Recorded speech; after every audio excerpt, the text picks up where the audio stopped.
자, 두 번째 시간 시작을 하도록 하겠습니다.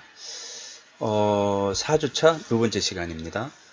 어, 앞 시간에서도 이야기했듯이, 이제 이 스토리텔링에 대한 어떤 부분들은 굉장히 어떤 중요하다. 그죠? 이야기 중요하다.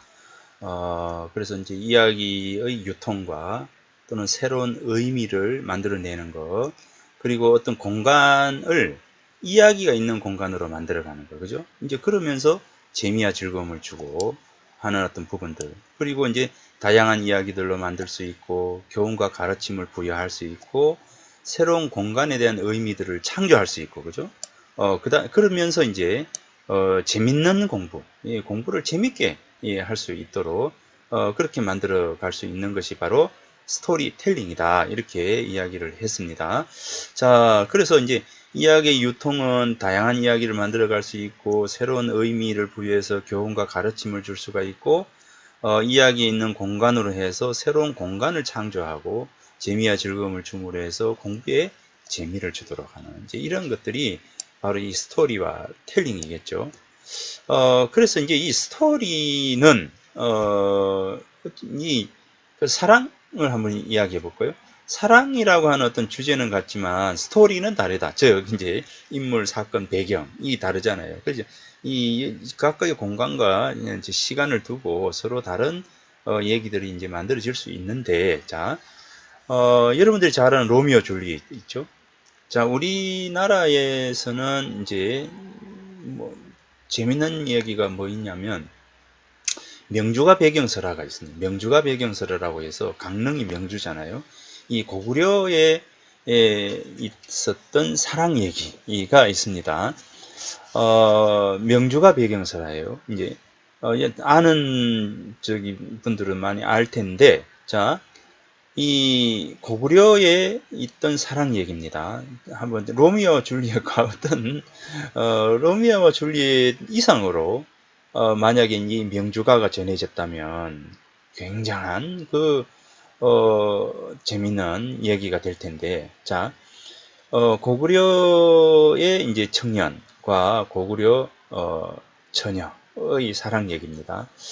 이제 뭐 개성에 살고 있던 이 총각이 이 명주, 즉 강릉에 가서 이제 한 처자, 한 여인을 사랑하게 됩니다.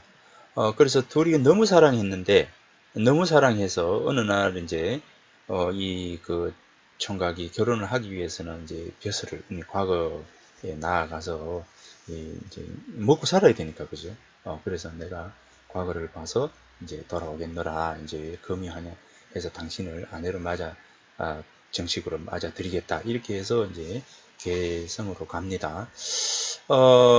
이제 개성으로 가고 난 이후에 이제 이 여인의 이제 부모님이, 아버지가 이 딸을 시집을 보내려고 합니다.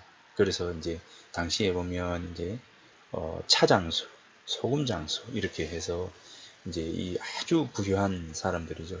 그래서 정략 결혼을 시키려고 해요. 그래서 저 처녀가, 나는 사랑하는 사람이 있어서 난 결혼할 수가 없다, 이렇게 아무리 이야기를 해도 부모님은 이제 막무가내죠. 그래서 결혼 날짜가 이제 잡히고, 결혼 날짜가 잡히고 난 뒤에 이제 결혼할 때가 다 되어서 이 아가씨가 이제 편지를 씁니다. 이 편지를 써가지고 이제 강릉에, 이제 경포대 쪽이 동해죠. 강릉 동해에 이제 이 쪽지를 적어가지고 이제 바다에 이제 던졌는데, 그때 그 다음 날부터 그 다음에 이제 이 총각이 이 성도회를 가서 고기 생선을 한 마리 잡아가지고 아침 부모님께 생선을 이제 드리고 싶어가지고 생선을 사서 왔는데, 와서 배를 딱 갈랐는데 이 생선 배에 이 아가씨의 편지가 있는 거예요.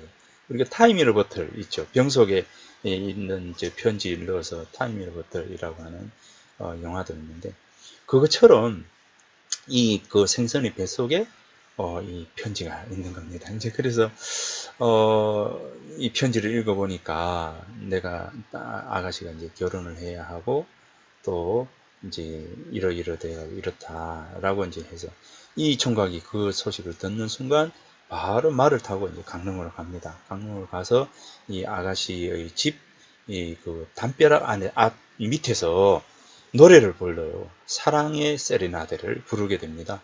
이 사랑의 세레나데가 바로 이제 명주가입니다. 명주가.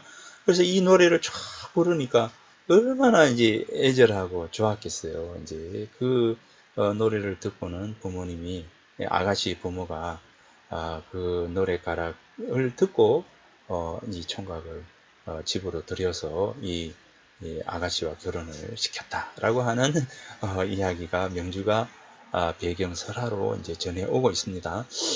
로미오와 줄리엣은 비극적으로 이제 끝나지만 그 명주가의 경우에는, 명주가 배경 설화의 경우에는, 강릉에서 전해오는 이 이야기는 아주 이제 해피 엔딩으로 이제 끝이 나게 되는데, 이 담 아래에서 이 부르는 이 세레나데, 그죠? 아주 멋지지 않습니까? 아주 낭만적이고.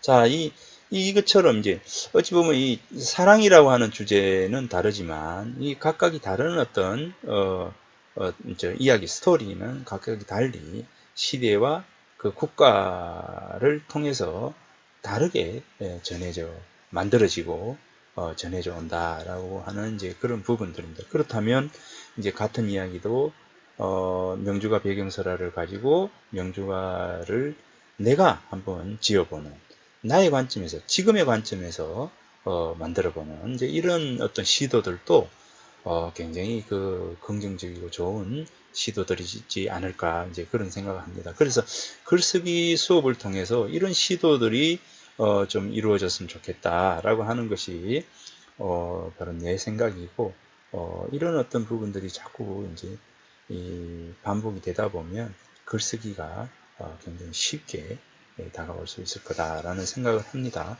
자, 그래서 이 글쓰기, 자, 글쓰기라고 하는 것은 아까 이제 스토리, 하나의 어떤 이제 소스가 되는 이제 스토리가 있을 거고, 그것을 우리가 텔링하는 부분들인데, 이 스토리와 텔링의 어떤 측면들은 뭐 우리는 지금 교수와 학생 뭐 이런 차이를 했지만 이게 나와 너가 될 것이고, 그죠? 인간과 자연이 될 수 있을 거고, 어찌됐든 이 대상과 이 나와의 어떤 관계 속에서 이 서로가 이렇게 영이 되어가는, 영이 서로 전달되고 흥미를 만들어가는 이제 이런 어떤 부분들이 바로 텔링의 과정이다라고 이제 본다면, 자, 학생들이 이제 이 스토리텔링이라고 하는 것을 구성적 관점에서 이 학습으로 이제 끌어올 필요가 있다라고 이제 이야기를 하는 게 이제 강현서 선생의 이제 스토리텔링 학습법 혁명이라고 하는 책에 있습니다. 그 책에 보면은 이제 이야기를 발견하고, 그 이야기죠. 소스가 되는 이야기를 이제 주제를 스스로가 이제 기존의 주제가 만약에 효이다라고 한다면 이 효를 가지고 주제를 그대로 따라가는 것이 아니라 또 다른 어떤 주제로 이제 스스로 만들어 나갈 수 있는 부분들이다라고 볼 수가 있는 거죠. 자, 그래서 이야기를 분석하고 이야기를 새로운 주제를 발견해서 이 주제에 따라서 이야기를 확장을 하는 거죠. 자신의 얘기를 만들어 가는 겁니다. 그래서 이제 확장된 것을 가지고 이야기를 좀 더 구체화시켜서 재구성해 나가는 이러한 어떤 부분들이 이 이야기의 소스를 가지고 또 다른 이야기로 만들어 나가는 이제 그런 좋은 방법이기도 합니다. 예전에 내가 이제 그 정부 과제에서 한번 시도를 했던 게 뭐냐면 100개의 얘기가 있잖아요. 100개의 얘기가 있으면 100개의 얘기는 이제 들어가는 부분, 도입 부분과 전개 부분과 이제 그 갈등의 구조라든가 그다음 결말의 부분이 각각 100개의 얘기는 달라요. 그렇다면 이 100개의 얘기를 각각 이제 도입부분, A라는 이야기의 도입부와 B라는 이야기의 이제 갈등 부분을 연결시켜 보는 거죠. 이제 이런 형태로 서로 각자 어긋나서 이렇게 이야기를 만들어 나가면 100개의 얘기를 가지고 수천 개의 얘기가 만들어지겠죠. 그렇죠. 이제 바로 그겁니다. 이제 그래서 이야기라고 하는 것은 A라고 하는 부분과 B라고 하는 부분의 이 도입부가 다르기 때문에 도입부를 달리해서 그죠? 이야기의 도입부를 달리한다면 또 다른 얘기가 만들어지고 결말부를 달리하게 되면 또 다른 얘기가 만들어지는 그런 것처럼 이 이야기라고 하는 것은 수만 가지의 이야기로 만들어갈 수 있는 가장 좋은 이야기의 소재가 될 수 있다라고 하는 것들을 이제 여러분들한테 한번 이야기를 해주면서 이야기를 가지고 우리가 글쓰기에 좀 도움이 되도록 잘 활용했으면 좋겠다. 이제 그런 이야기를 합니다. 자, 여기 보면 조정래 선생의 스토리텔링 교육의 모든 것이라고 하는 책에 85에서 88쪽을 보면 이런 이야기 나옵니다. 인도의 민담 중에 팔을 넷 가진 남자 얘기가 나오는데 자 한번 읽어볼까요? 배를 짜는 착실한 젊은이가 있었는데 열심히 일하는 사람이었지만 한 가지 단점이 있었다. 욕심이 너무 많고 그러다 보니 늘 불만이 많아서 항상 투덜거리며 살고 있었다. 그는 늘 이렇게 생각했다. 하나님은 왜 팔을 2개만 주셨지? 팔이 4개면 지금보다 일을 2배로 할 수가 있고 돈도 더 빨리 벌 수가 있을 텐데 어느 날 배틀에 나무틀 하나가 부러졌다. 젊은이는 급히 산으로 나무를 구하러 갔다. 적당한 나무를 찾다가 마침내 마음에 드는 나무를 찾았다.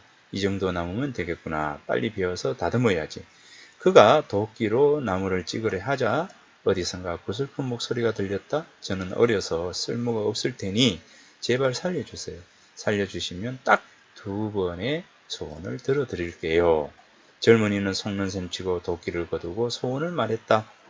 내 소원은 팔 4개를 가지는 거야. 젊은이는 다른 나무를 구해 집으로 돌아와 배틀을 고치려 하니 신기하게도 팔이 4개로 불어났다. 그는 같은 시간에 2배로 일을 할 수 있게 되었다 해서 좋았다. 그런데 기쁨도 잠시 주위 사람들이 그를 피했다. 아내마저 남편이 아니라 위장한 괴물이라며 그를 집에서 내쫓았다. 그는 다시 나무에게로 가서 원래대로 돌려달라며 2번째 소원을 말했다. 자신의 나무 밑에서 자라는 잡초를 매일 뽑지 않으면 소원을 들어줄 수 없다라고 말했다. 젊은이는 그렇게 했고 팔이 원래대로 돌아왔다. 집으로 돌아왔고 예전처럼 열심히 일했고 불평하지 않았고 욕심을 부리지 않았다 라고 하는 얘기입니다.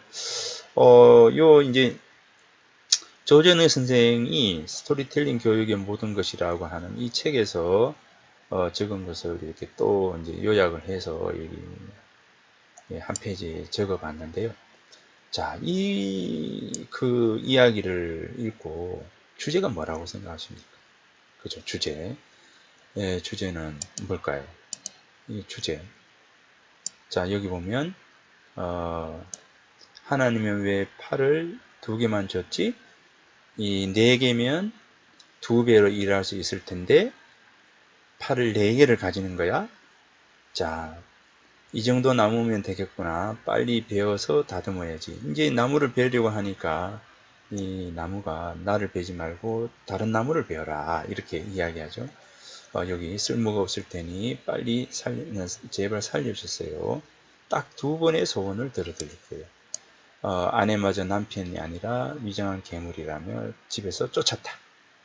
잡초를 매일 뽑지 않으면 소원을 들어줄 수 없다. 이렇게 이제 요 이야기를 요약하자면 중요한 어떤 이 문장을 꼽으라면 바로 요 부분일 텐데 즉 이 주제를 보면 욕심을 부리면 자신의 가장 소중한 것을 잃게 된다. 팔을 4개 가지면 뭐합니까? 가족을 잃고, 그죠?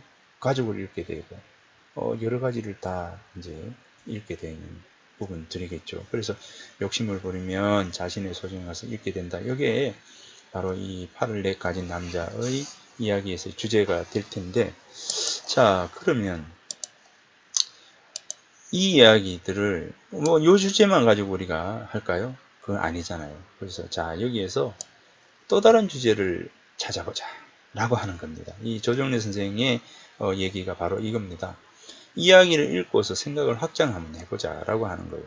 자 여기서 이제 나무를 함부로 베는 장면에서 생태계 문제를 제기할 수 있다 라고 이제 조정래 선생은 이제 또 답을 줍니다. 또 다른 주제를 찾아보자 해서 생태계 문제를 우리가 제시할 수가 있다라고 하는 것이고, 두 번째는 팔이 4개가 된 젊은이에게 가족과 마을 사람들의 반응을 통해서 장애인에 대한 차별의 문제를 제기할 수가 있다라고 이야기를 합니다. 그렇잖아요. 그죠? 팔 2개일 때는 내 남편인데 똑같은 남편인데 팔이 4개니까 이건 괴물이다 라고 해서 아내가 쫓아버리죠. 그리고 이제 마을 사람들도 냉담하게 이렇게 대하는 부분들을 보면 나와 다르다고 해서 이 사람이 괴물이다라고 이제 치부를 해버리고 이 사람에게 냉담한 어떤 반응을 이제 보이는 부분들입니다. 그 여러 부분에서 장애인에 대한 차별의 문제가 있지 않느냐 이렇게 이야기할 수 있겠다. 뭐 그것도 맞는 것 같습니다. 자, 그 다음에 매일 잡초를 뽑으러 가는 젊은이와 자신의 나무 밑에 잡초를 뽑아달라는 나무를 통해서, 자, 이 나무가 이 젊은이가 팔 4개를 쫓겨났잖아요. 그래서 나무에게 가서 야, 다시 원래대로 돌려달라라고 이야기할 때 매니베, 그죠? 매니베 되겠냐 이렇게 이야기합니다.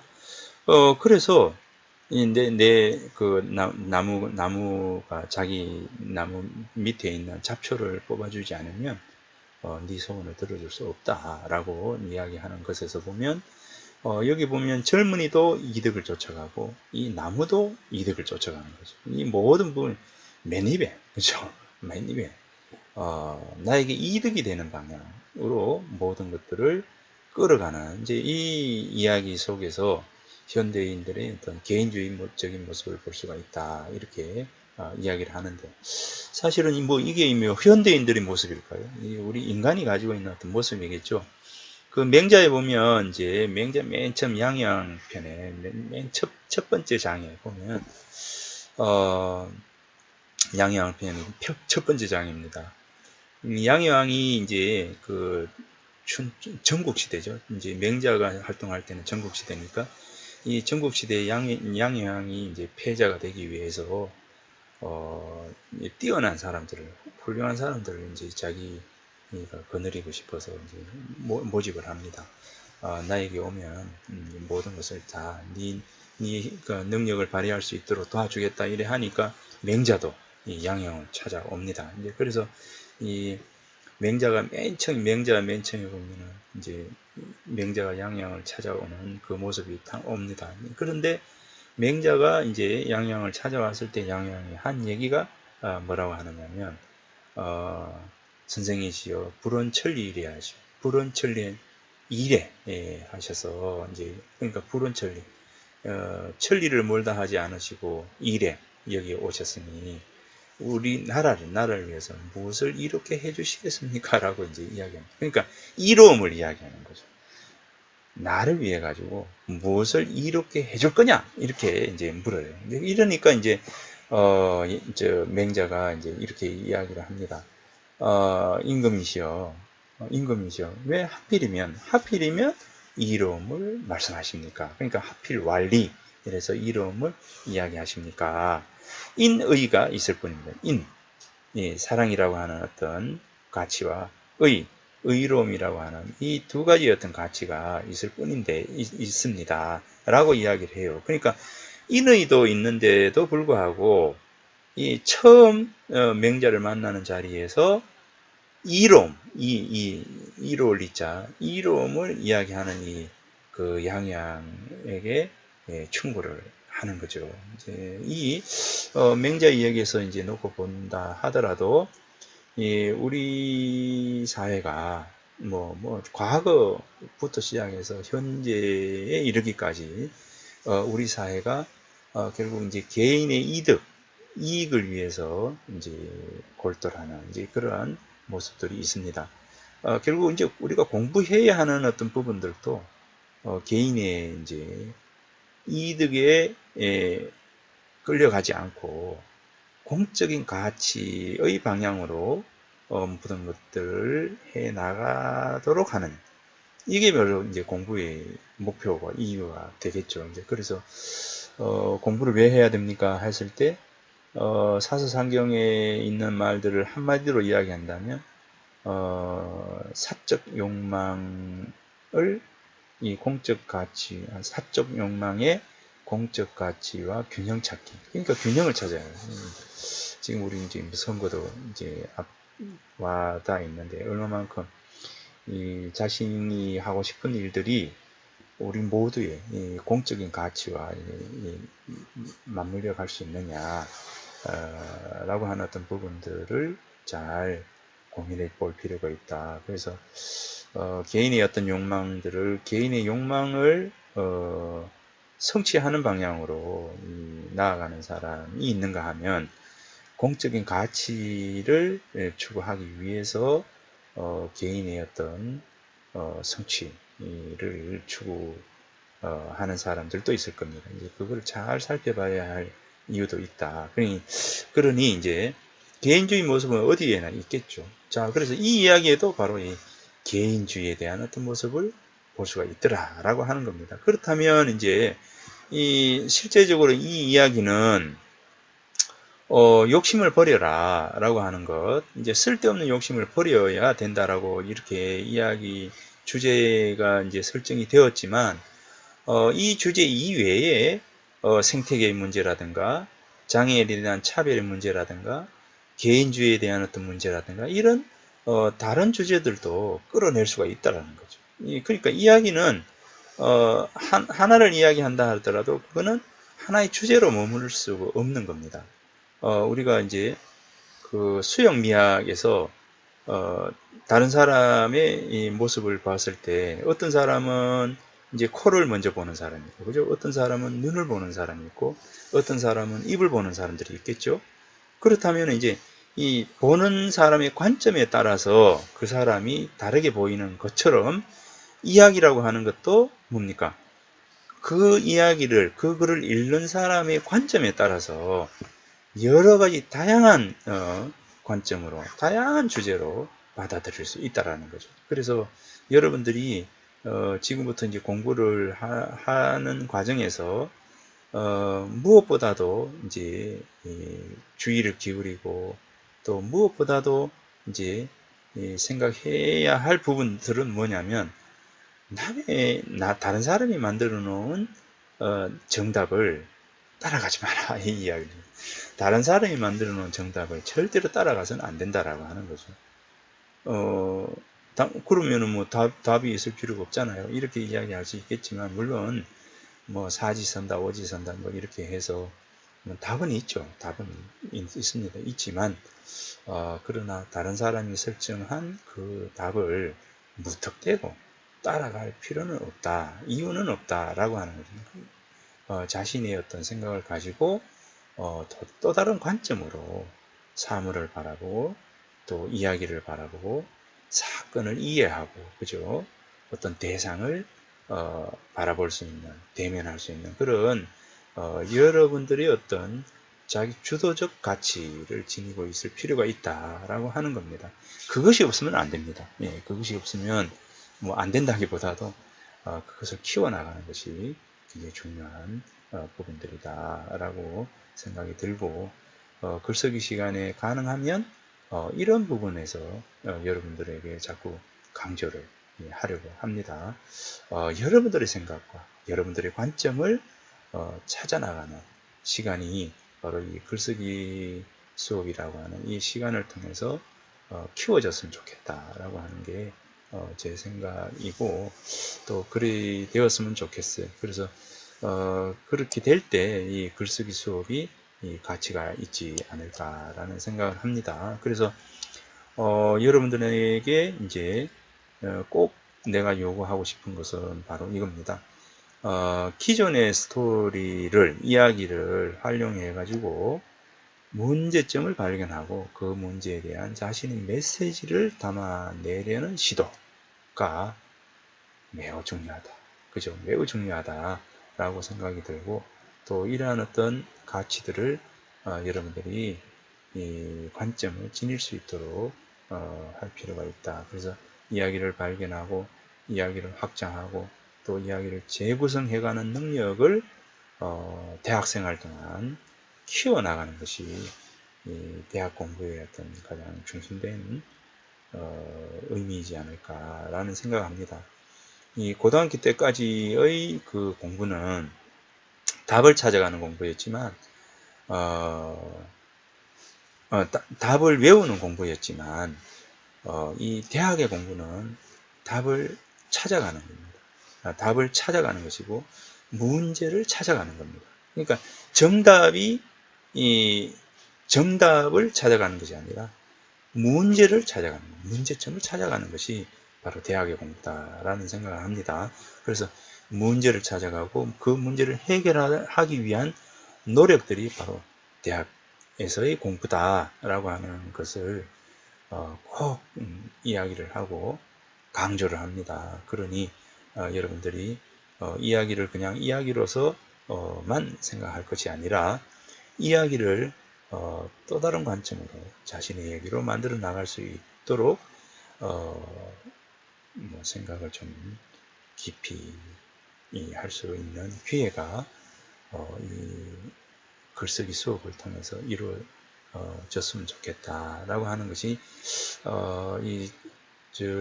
강의 교수로서 나의 바람입니다.